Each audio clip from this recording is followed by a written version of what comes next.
En février, j'ai lu 11 romans et je vous les présente du moins bon au meilleur. Assez exceptionnel que je lise 11 romans. Je crois que ça ne m'arrive jamais. Et en plus sur un mois aussi court. Premier thriller de l'autrice.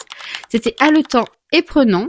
Je l'ai d'ailleurs lu en une soirée. Mais malheureusement, quelques jours plus tard, je dois bien vous avouer que j'en ai un très vague souvenir. Mum de Ilan Alexander. C'est haletant, prenant, addictif. Je l'ai lu très rapidement. Il y a un plot twist qui vous tient vraiment en haleine et qui est bien amené. Mais pareil, quelques jours plus tard, j'ai des souvenirs assez flous de cette lecture. De Johanna Gustafsson et de Thomas Angier. C'était mon premier roman de l'auteur, mais pas de l'autrice. Je dois avouer que ça l'a pas mal desservi. Parce que j'ai recherché ce que je trouve en général chez l'autrice. Mais là, on est dans quelque chose de totalement différent. Et de vraiment bien en plus. La promesse des astres de Flora Peoni. Décidément, on est aussi dans les premières fois, car c'est mon premier roman de l'autrice. Ici, on est dans une romantaisie très originale, car le système de magie est en rapport avec votre signe astrologique et les étoiles.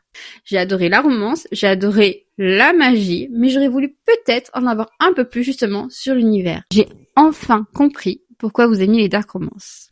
J'ai lu L'Impératrice de Aya Estrella. Ici, on est dans une dark romance interdite aux moins de 18 ans, disait les trigger warning. Hyper bien travaillé, la psychologie des personnages est fouillée, recherchée. Bref, j'ai très envie d'avoir la suite. Alors là, je suis désolée. Il va falloir que je lise le titre. Les Oubliés de Greenborough de Sarah Baisdelt.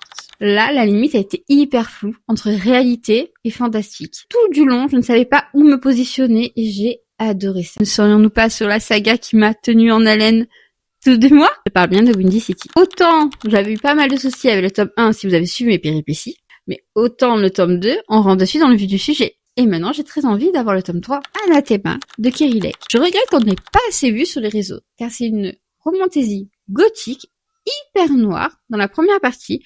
Je vous conseille d'ailleurs de lire les trigger warnings, réellement, qui aurait pu être un coup de cœur s'il n'y avait pas eu la seconde partie où la romance prend trop le pas sur l'histoire. Les Hauts de Hurlevent, de Émilie Brontë, bah là, pas besoin de notes et pas besoin d'explication. Voilà. J'ai vu le film. Et mon coup de cœur du mois, je ne l'ai pas en ma possession. Il sortira en avril. C'est un roman des éditions Hurlevent qui vraiment est une pépite. Et vous, quelle a été votre meilleure et votre pire lecture du mois de février?